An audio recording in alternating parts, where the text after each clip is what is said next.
Hey guys, welcome back to the channel. Today we're actually going to be working on the SS. Now, we don't have the SS in the third bay yet. I need to move a bunch of cars around and stuff. But I just wanted to give you guys an introduction to today's project. And what we're going to be working on today is actually the cooling hoses that are sitting on top of the blower here. No, we're not talking about the supercharger coolant hoses. We're talking about the heater core to water pump hoses. So as you guys can see, they connect on the back of the firewall back there, run up along the blower, down behind the supercharger tensioner, and as you guys can see down there, there's those two hoses making a 90 into the side of the water pump. What we're going to be doing today is actually replacing those hoses with just a rubber hose, basically a 90-degree rubber hose. And basically what we're going to be doing is cleaning up this engine bay a little bit and getting those hoses off the supercharger.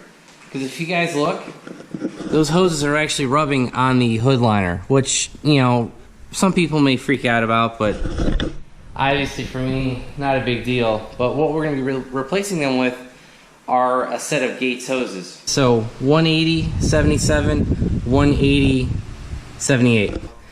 Basically what we're going to be doing is putting the 90 going into the water pump, and then we will feed this extra long hose up kind of behind the coil packs down here and into the heater core assembly on the back of the firewall. Now, I saw one guy do this install, and you know, I've seen these rubber hoses, which looks okay, but there actually is a way to improve it. And how you can improve it is with a Tech Flex 1-inch basically sleeve. I'll have part numbers to all of this down in the description below, like I always do in my videos. And I've already done a test piece just to kind of show you what this will look like, guys. And here's our test piece. This is the other Gates hose. It's the same as that rubber hose. I just put this Tech Flex sleeve on it. And it makes it look a lot nicer than just a rubber hose. And since I got this stuff, I may end up buying more. So I think I picked up this 25-foot roll.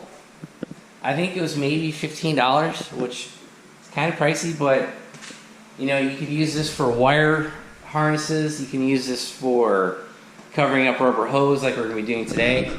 And basically what kind of the look we're going for is actually this braided, you know, and kind of, you know, make it match up a little bit like that instead of just having another rubber hose. So here you guys can see a good comparison. The Tech Flex sleeve on the Gates hose, the Gates hose, the other Gates hose, the stock hoses, and your AN braided lines that are, you know, obviously wrapped in another layer of protection. This is kind of that same look. So this is just a quick upgrade to kind of make that upper radiator hose disappear. And this isn't just for the SS. You could fit this on your Pontiac G8. Also, the Chevy Camaro guys do this a lot too, because this stock hose assembly sits on top of the intake manifold behind the fuel rail, you know, without the ZL1 lid in the blower here. So on the stock cars, it literally rests right on top of the intake manifold, which is kind of stupid because you're running hot coolant over your intake manifold, and it's just going to raise temperatures for your intake charge and all that stuff. So to help eliminate another heat source, well, mine's sitting on top of a supercharger, so it's not really going to heat anything up. But yeah, this is kind of an appearance mod, also just to get rid of those unruly looking hoses. So what we're going to do is get the car over on a lift, drain the radiator, because you need to get the coolant level below a certain height. And yeah, so I mean, we're basically want to get that below the heater core, which is right here. Drain the radiator. Maybe we're gonna drain the radiator about halfway, and we'll do that using the lift. Okay guys, the first thing you're gonna want to do is actually remove the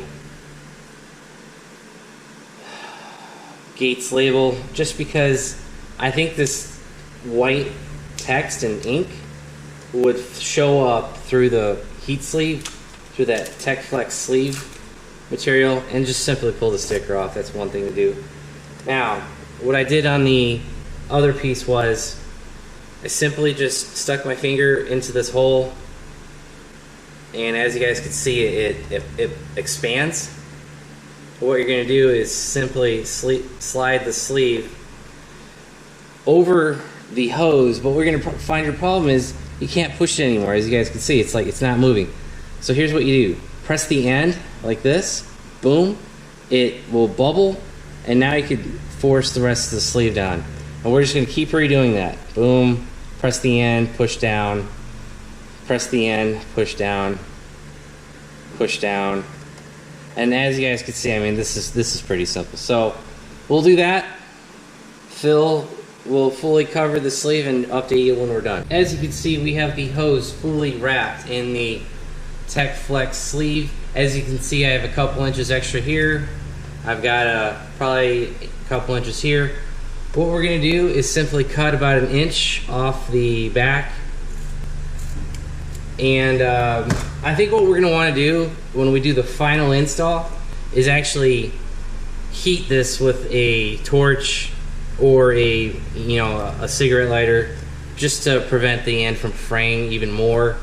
But guys, we're not ready for that just yet. These are actually gonna have to be trimmed one way or the other, and I wanted to get for the final install because I know that these are a little long.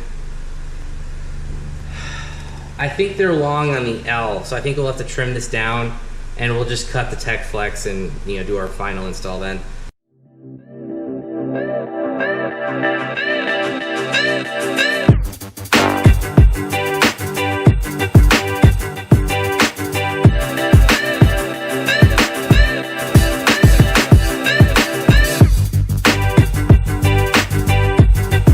Alright guys, you can see the coolant draining slowly out of the bottom here. I'll loosen it up with a hex head. It's a 6mm. At least I think this is a 6mm. And you're basically just going to loosen it up until it starts pouring out. Now I am going to go grab some rubber gloves and loosen a little bit more by hand, and hopefully it starts all draining out. Alright guys, as you can see, we pulled the 6mm plug out. And I did pull the coolant little catch tank off the seat because it was going to tip over one side. And I just put it on the floor. Put the lid on the other side just to kind of contain some of the mess. It's actually the splashing that's making the floor dirty. But we'll just clean it up when this is done. And just let this continue to drain until the radiator is pretty much empty. Alright guys, first thing you'll notice is that I have my Milwaukee flashlight LED underhood light on here, and as you guys can see, it's simply wrapped around the hood on both sides. And look at all the light it's producing underneath the hood. I'll have a video to that light in the description above. Then as for the hoses, you guys will notice that I've gotten the back off. Basically what I used was my hose clamp compression tool, and I'll have a link in the description below for that, as well as a video in above. And I used that to take off the two hose clamps along the firewall. You can kind of see them way back there. Those are kind of a pain to take off. Now what I'm working on is getting these clamps off of the water pump. You can see I actually have both clamps off. I just need to wiggle this last hose off, and I'll be able to take out this entire hose assembly as one unit. And also, I have a drip tray underneath the car because even though I drained out the radiator, all the radiator coolant is inside my little box. Even though I drained all the radiator fluid, there's still some in the engine block, and you're not going to get all of it out all in one hit. And also for us LSA guys, I had to pull out the side bolt on the tensioner right here. This tensioner bracket, there's a bolt, it's a 15mm bolt down below. I had to pull it out and take the two ground straps off. I don't think you guys will be able to see that. Well, you can kind of see the ground strap.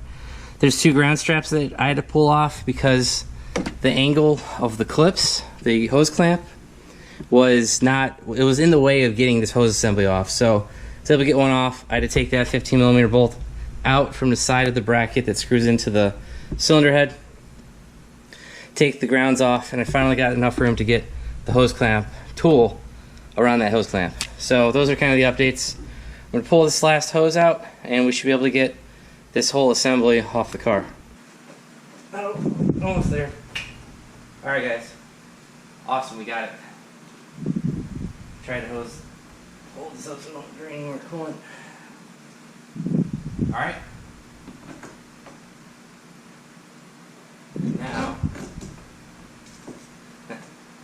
Now we gotta get our tool off of the hose clamp.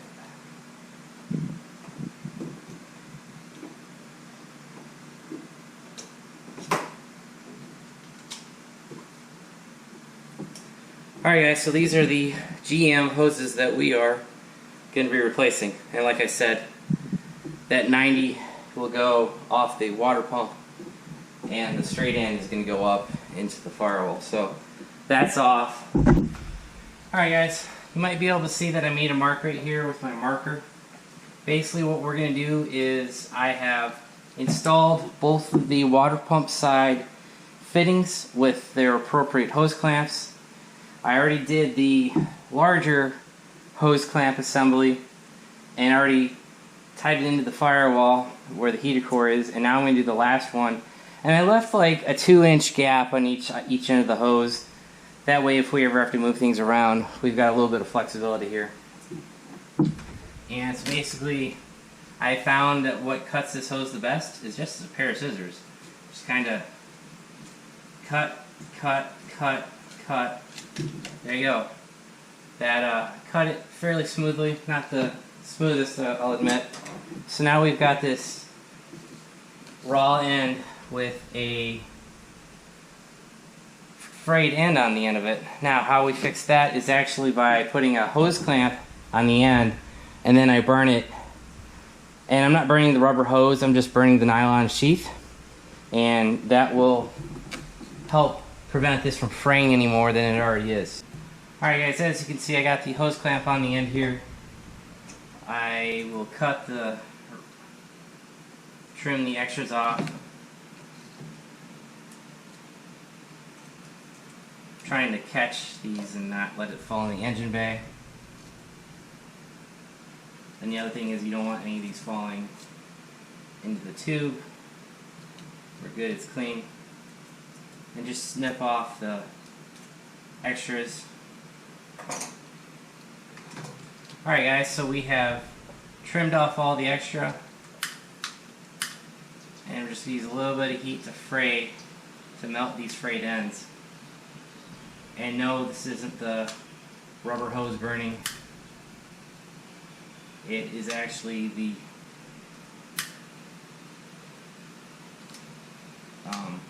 sheath. Alright guys, I think this is pretty well melted. The sheath, that is. Alright guys, I think we're good to go. Now, I will admit that that is hot, so be careful. And what we're going to do now is get this last hose plugged into the heater core. This is on the water pump it's the inner hose. On the heater core it's the outer hose. So inner, the one going toward the back of the car. The outer on the heater core, it's the one going to the passenger side. Alright guys, here's pretty much the finished product. As you guys can see, we no longer have the heater core lines coming from the water pump up and through the coolant lines for the blower, and it's not sitting on top of the fuel rail anymore, and this won't rub up against the hood anymore. And as you guys can see, we've got the sheath wrapped rubber hose all the way going into the water pump. I'm not sure what all you can see. Then that's coming up past behind the tensioner, past behind the coolant lines for the blower, kind of up behind the dipstick, and up into the heater core on the wall. And you guys will see I did put 2 zip ties in. There's one right here, and there's also one right here. And I just did that to help keep the lines up off of the coil packs and away from the headers. There's a few other ways you could do this, but this seemed like the cleanest way I could do it, and so far I'm fairly happy with it. And some people might have concern about the hoses and all this stuff rubbing and chafing, but honestly guys, I've had the blower hoses on here for 2 years and I haven't had any issues with anything rubbing holes or anything. And honestly, it's not touching anything hard. It's literally sitting on other wrapped hoses, and actually this is a braided line going into the ABS pump, so it's not really going to rub or chafe against anything metallic. So, and also it's away from all the heat sources. It's really far away from the headers. You know, the headers aren't going to be anywhere near it, and it goes actually over the wire loom right here, so not near any heat sources there. And all rotating assembly with the tensioner and the supercharger belt drive, you know, none of that stuff's there. It's routed the way the factory was. It's just a little bit cleaner. And I may replace the zip ties. They do sell like these billet aluminum blocks that like go around hoses, but I don't know, we'll see guys. But for now, I really like the way I clean up the this part of the engine bay, and it's not as clustered anymore, so that's pretty cool. So I hope you guys enjoyed this little project. It's just a way to help clean up the engine bay. You know, I really dislike the way this design is when you remove the engine cover lid or you put a supercharger in the car. It just makes those hoses look really horrible and out of place. So I hope this will help clean up your engine bay on your LSA swapped SS, your G8, your PPV, or your Chevy Camaro, because this applies to that. Now the CTSVs do not run it like this, and the ZL1s don't run it like this either. I think they've got a different set of coolant hoses like that run along the fender. So I have seen people buy those, but they're like $200 for some rubber and metal hoses from GM. And I've got maybe 40 bucks in this project, if that. And I think that sheath covered rubber hose looks really good and like almost stock. So anyway guys, I hope you enjoyed the video. If you did, give it a big thumbs up. If you haven't already subscribed, please do. Also, if you want to know when I upload new content, hit that bell notification button below. And also, if you guys want to help support the channel, click the links below. Thanks guys, have a great one.